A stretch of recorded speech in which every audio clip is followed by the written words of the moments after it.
작년 한 해 동안 인터넷이나 스마트폰을 통해서 세계인들이 가장 많이 찾아본 성경 구절이 있습니다.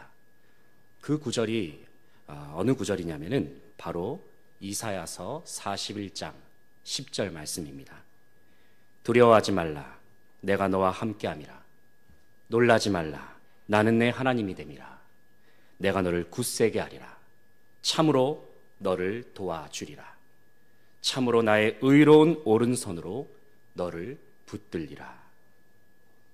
왜 전 세계의 많은 사람들이 이 구절을 찾아서 읽어보았을까? 이 사실을 생각해 보게 되면 그만큼 이 시대를 살아가는 사람들이 두려움과 불안과 또 염려 속에서 살아가고 있기 때문이 아닐까 생각해 봅니다. 지난달 29일에 헝가리 부다페스트 다뉴브 강에서 우리나라 사람들이 탑승한 여객선이 침몰했던 그러한 사건이 있었습니다. 이 사고로 인해서 우리 자국민이 무려 23명이나 사망을 했고 아직 3명의 시신은 아직까지도 찾고 있는 중입니다. 참 안타깝고도 슬픈 사건이 아닐 수 없습니다. 때로는 이러한 사건 사고를 접할 때에는 인생이 참 허무하다는 그러한 생각도 해보게 되고 정말 우리의 삶은 한 치 앞도 내다볼 수 없다는 것을 깨닫게 되기도 합니다. 우리의 인생은 참 예측하기 어려운 일들로 가득합니다. 뭔가 계획대로 일이 잘 진행되다가도 예상치 않은 상황을 맞이할 때도 있습니다. 잘 풀리는 것 같다가도 어느 순간에는 막힐 때도 있고 또 뭔가 막히다가도 어느 순간에는 술술 잘 풀리는 경험을 할 때도 있습니다. 그래서 옛말에 인간 만사는 세옹지마라는 그러한 말이 있지 않습니까? 세옹지마. 인생의 길흉화복은 변화가 많아서 예측하기 어렵다는 의미의 사자성어입니다. 그러다 보니까 어떤 사람들은 예측하기 어려운 앞날을 미리 내다보기 위해서 점쟁이를 찾아가기도 합니다. 그래서 점을 치기도 하고 또 어떤 사람은 부적을 사다가 몸에 지니고 다니는 그러한 사람도 종종 볼 수가 있습니다. 왜 많은 사람들은 자신의 미래를 알고 싶어 할까요? 한마디로 말해서 불안하기 때문입니다. 두렵기 때문인 것이죠. 불안하니까 자신의 앞날을 미리 알아내어서 한번 잘 풀리는 인생으로 만들어 보고자 하는 그러한 마음이 있기 때문인 것입니다. 하지만 아무리 우리의 인생을 혹여나 미리 안다고 한들 우리는 자신의 인생을 마음대로 바꿀 수는 없습니다. 왜냐하면 우리 모두의 인생은 다 하나님의 손에 달려있기 때문입니다. 사람이 하나님을 알지 못하고 또 하나님을 만나지 못한 채 살아가게 되면 여전히 불안과 두려움에서 빠져나올 수가 없습니다. 왜냐하면 하나님 없이 살아가는 인생은 캄캄한 어둠과도 같은 삶이기 때문에 그렇습니다. 하지만 하나님이 함께 하시는 인생, 하나님께서 책임지시는 인생은 가장 복된 인생인 줄로 믿습니다. 주님이 함께 동행하시고 인도하시는 삶은 찬란한 빛이 거하는 삶인 줄 믿으시기를 바랍니다. 오늘 본 말씀 10절 말씀을 보게 되면은 하나님께서 하나님의 백성들을 향하여서 이렇게 말씀하십니다. 두려워하지 말라, 놀라지 말라 말씀하고 계십니다. 한번 저를 따라서 해보겠습니다. 두려워하지 말라, 놀라지 말라. 하나님께서 말씀하셨다는 것입니다. 그렇다면 이 시간 우리 모두는 하나님의 말씀을 통해서 두려워하지 않아도 되는 이유, 그리고 놀라지 않아도 되는 그 이유에 대해서 말씀을 중심으로 그 의미를 생각해 보겠습니다. 첫째는 하나님께서 택하셨기 때문입니다. 8절 9절 말씀 함께 읽어보겠습니다. 8절 9절입니다. 시작. 그러나 나의 종 너 이스라엘아, 내가 택한 야곱아, 나의 벗 아브라함의 자손아, 내가 땅 끝에서부터 너를 붙들며 땅 모퉁이에서부터 너를 부르고 내게 이르기를 너는 나의 종이라 내가 너를 택하고 싫어하여 버리지 아니하였다 하였노라. 아멘. 하나님께서 이스라엘에게 말씀하십니다. 나의 종 너 이스라엘아, 내가 택한 야곱아, 나의 벗 아브라함의 자손아, 너는 나의 종이다. 내가 너를 택하였고 내가 너를 싫어해서 너를 결단코 버리지 아니하였다. 하나님께서 말씀하셨습니다. 하나님이 이스라엘을 선택하셨습니다. 하나님께서는 선택하신 이스라엘 백성을 결단코 포기하지 않으셨습니다. 하나님은 여전히 이스라엘의 하나님이셨습니다. 그런데 이스라엘은 언제나 하나님의 마음을 아프게 하였죠. 그들은 하나님을 떠나서 우상을 섬기는 것을 즐겨 하였습니다. 그래서 하나님은 무척 마음 아파하셨어요. 하지만 그래도 하나님께서는 여전히 이스라엘을 포기하지 않으셨습니다. 왜냐하면 이스라엘은 하나님의 백성이었고 하나님은 여전히 이스라엘의 하나님이셨기 때문입니다. 사랑하는 성도 여러분, 하나님은 주님의 백성을 끝까지 책임지시고 결코 포기하지 않으심을 믿으시기 바랍니다. 이 자리에 함께한 우리 모두는 예수 그리스도를 믿음으로 성령과 피로 거듭난 존재들입니다. 여러분 모두는 하나님의 백성이요 하나님의 자녀들인 줄 믿습니다. 그런데 하나님께서 말씀하십니다. 결단코 하나님께서는 주님의 백성들을 포기하지 않으신다 말씀하시는 것입니다. 기독교에서 유명한 고전 중에 철로역정이라는 소설이 있습니다. 책의 한 장면을 여러분에게 소개해드리면 이렇습니다. 철로역정의 주인공의 이름은 크리스찬, 다른 말로 말하면 기독교인이라는 사람입니다. 어느 날 크리스찬이 순례길을 떠나는 중에 어느 방으로 들어갔습니다. 그런데 한쪽에 벽난로가 있었고 그 난로에서는 불이 활활 타오르고 있는 것입니다. 그런데 그 난로 옆에서 어떤 사람이 물을, 엄청나게 많은 물을 길어 와가지고 물을 이제 난로에다가 계속 끼얹는 거예요. 불을 끄려고. 계속해서 불을 끄려고 많은 물을 끼얹는 그런 장면이 보여지고 있는 것입니다. 그런데 이상하게도 불이 꺼지지 않는 것입니다. 오히려 더 활활 타오르는 그러한 모습을 보이고 있더라는 것이죠. 그래서 크리스찬이 자신이 동행하는 안내자에게 질문을 합니다. 이 장면이 도대체 무슨 뜻입니까? 그때 안내자가 이렇게 대답을 합니다. 지금 물을 끼얹어서 불을 꺼버리려고 애쓰는 자는 마귀입니다. 하지만 그럼에도 불구하고 불은 점점 세차게 타오르고 있는 것이 보이십니까? 이제 그 이유를 알려드리겠습니다. 그러면서 안내자가 크리스천을 난로가 있는 벽 뒤편으로 그를 데리고 갔습니다. 그런데 거기에서는 어떤 사람이 손에 기름통을 들고 끊임없이 그 불 위에다가 기름을 붓고 있더라는 것입니다. 이때 안내자가 크리스천에게 이렇게 말합니다. 마귀의 방해에도 불이 꺼지지 않는 이유는 저 사람이 불 위에 기름을 끊임없이 붓고 있기 때문입니다. 기름을 붓고 계시는 저분이 누구신지 아십니까? 바로 예수 그리스도십니다. 사랑하는 성도 여러분, 삶의 어려움과 위기로 우리 안에 은혜의 불길이 약해져서 꺼져가고 있지는 않습니까? 사탄은 우리의 시련을 빌미 삼아서 우리 안에 타오르는 은혜의 불길을 꺼버리려고 할 때도 있습니다. 그러나 지금도 우리 주님께서는 여전히 포기하지 않으셔서 성령의 넘치는 기름을 지금도 우리에게 부어주시고 계십니다. 우리를 포기하지 않으시는 주님의 능력으로 놀라운 회복을 경험할 수 있는 모든 성도님들 다 되시기를 간절히 소망합니다. 두 번째로 우리가 두려워하지 않아도 되는 이유는 하나님께서 함께 하시기 때문입니다. 한번 찬양대만 한번 따라서 해보겠습니다. 하나님께서 함께 하시기 때문입니다. 감사합니다. 한번 10절 말씀 같이 한번 읽어보겠습니다. 10절 시작. 두려워하지 말라. 내가 너와 함께함이라. 놀라지 말라. 나는 내 하나님이 됨이라. 내가 너를 굳세게 하리라. 참으로 너를 도와주리라. 참으로 나의 의로운 오른손으로 너를 붙들리라. 아멘. 할렐루야.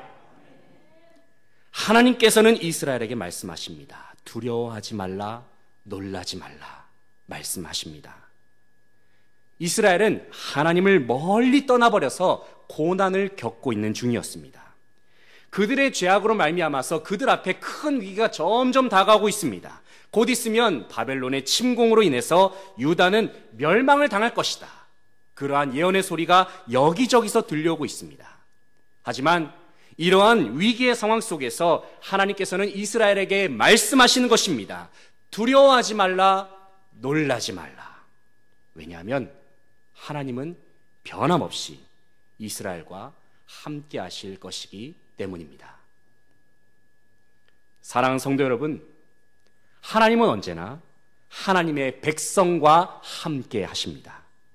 어느 곳에 있든지 무엇을 하든지 기쁠 때든지 슬플 때든지 하나님께서는 언제나 함께 하십니다. 주님께서 부활 승천하신 이후에 모든 믿는 자들에게 성령을 보내주셨습니다. 이제 하나님께서는 믿는 자들과 함께 하실 뿐만이 아니라 믿는 자들 속에 성령으로 거하시겠다 약속하셨습니다. 하나님이 우리 안에 계십니다. 그리고 우리는 하나님 안에 있습니다. 이제 우리는 하나님과 하나 된 이전과는 완전히 다른 새로운 존재로 변화되었습니다. 하나님과 내가 하나이기 때문에 우리는 어떠한 어려움도 이겨낼 수 있습니다. 우리 안에 계시는 주님이 늘 우리에게 힘을 주십니다. 위로하십니다. 격려하십니다. 그러므로 우리는 다시 일어서서 앞으로 나아갈 수 있는 것입니다. 어느 무명의 그리스도인이 지은 시를 여러분과 함께 나누고 싶습니다. 제목이 하나님 제 안에라는 제목의 시입니다. 그 시의 내용은 이렇습니다.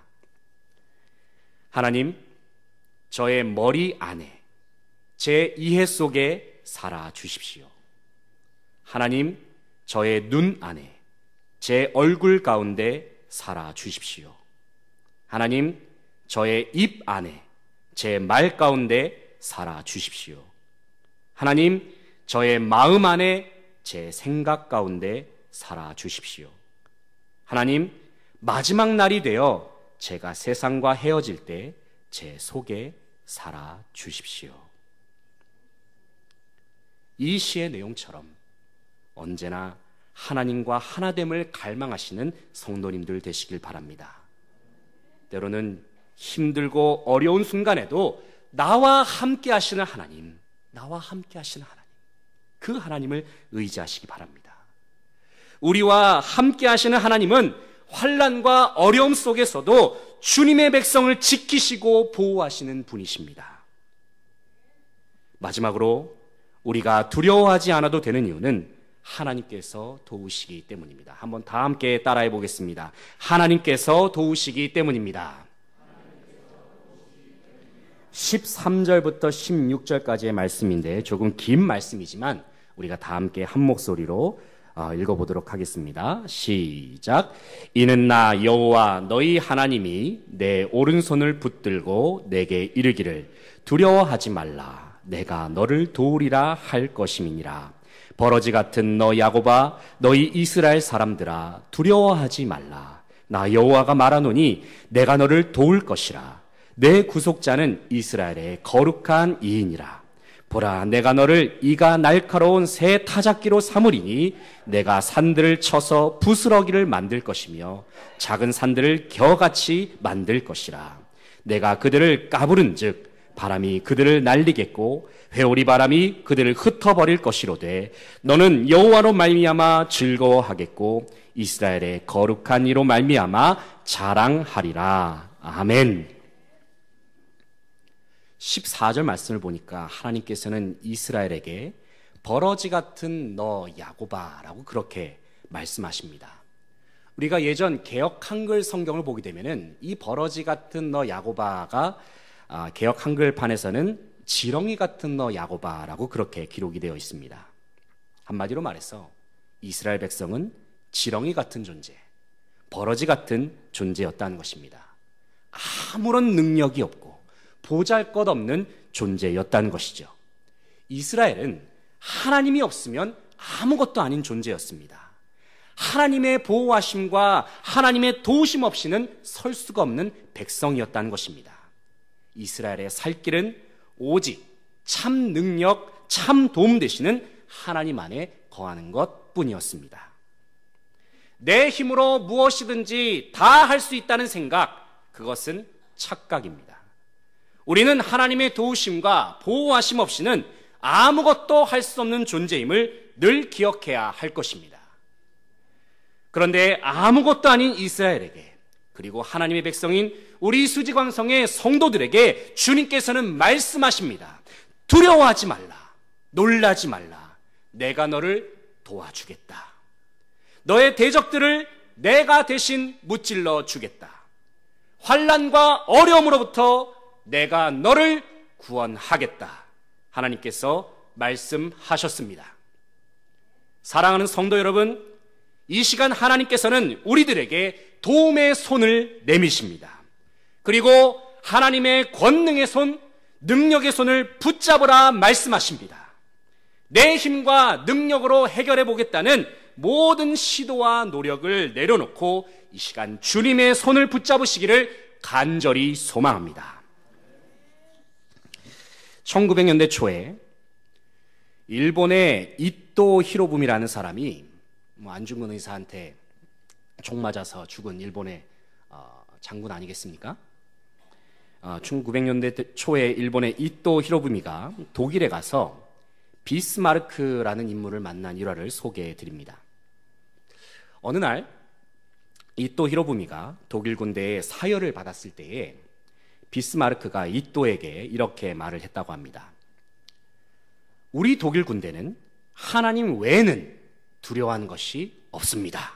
그렇게 이야기를 했습니다. 그때 이토 히로부미는 자신이 지휘하는 일본군이 이 독일군보다 더 용맹하다는 것을 과시하기 위해서 비스마르크에게 이렇게 말을 했다고 합니다.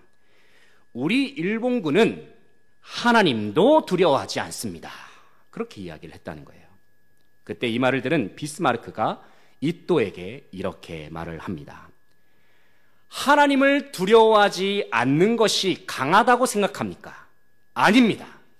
하나님을 두려워하는 것이 진짜 강한 것입니다. 물론 역사적으로 비스마르크에 대한 평가는 여러 가지로 극과 극으로 갈릴 수 있습니다. 하지만 그가 당시에 했던 이 말은 정말 진리의 말씀처럼 여겨집니다. 한번 저를 따라서 해보겠습니다. 하나님을 두려워하는 것이 진짜 강한 것이다. 사랑하는 성도 여러분, 세상에서의 시련과 고난을 두려워하지 마시고 오직 하나님만 두려워하시기를 소망합니다. 우리 하나님은 천지 만물을 지으신 분이십니다. 하나님은 지금도 온 세상을 다스리시고 주관하시는 분이십니다. 세상의 모든 전쟁의 승패는 오직 하나님께 달렸습니다. 지금도 하나님께서는 하나님의 백성들이 승리하도록 도움의 손을 베푸시는 분이십니다. 지금도 삶의 현장에서 치열한 싸움을 벌이시면서 살아가시는 성도님들의 삶을 하나님께서 돌보시고 붙드시고 계심을 믿으시기 바랍니다. 그러므로 사랑하는 성도 여러분, 더욱 주님을 의지하십시오. 주님께 기대시기 바랍니다. 그리고 주님께 기도와 간구로 나아오시기를 바랍니다. 살아계신 하나님께서 저와 여러분의 삶을 능력의 손으로 도우십니다. 이제 말씀을 정리합니다. 사랑하는 성도 여러분, 이 시간 하나님께서는 우리 수지광성의 성도들에게 말씀하고 계십니다. 두려워하지 말라, 놀라지 말라 말씀하십니다. 왜냐하면 우리는 하나님께서 택하신 백성이기 때문입니다. 하나님께서는 택하신 백성과 늘 함께 하십니다. 그리고 택하신 주님의 자녀들의 삶 속에서 지금도 일하시고 계시며 도움의 손길을 베푸시는 분이십니다. 그러므로 사랑하는 성도 여러분, 두려워하지 마십시오. 놀라지 마십시오. 사랑의 하나님, 능력의 아버지 하나님께서 저와 여러분과 언제나 함께하여 주십니다. 기도하겠습니다.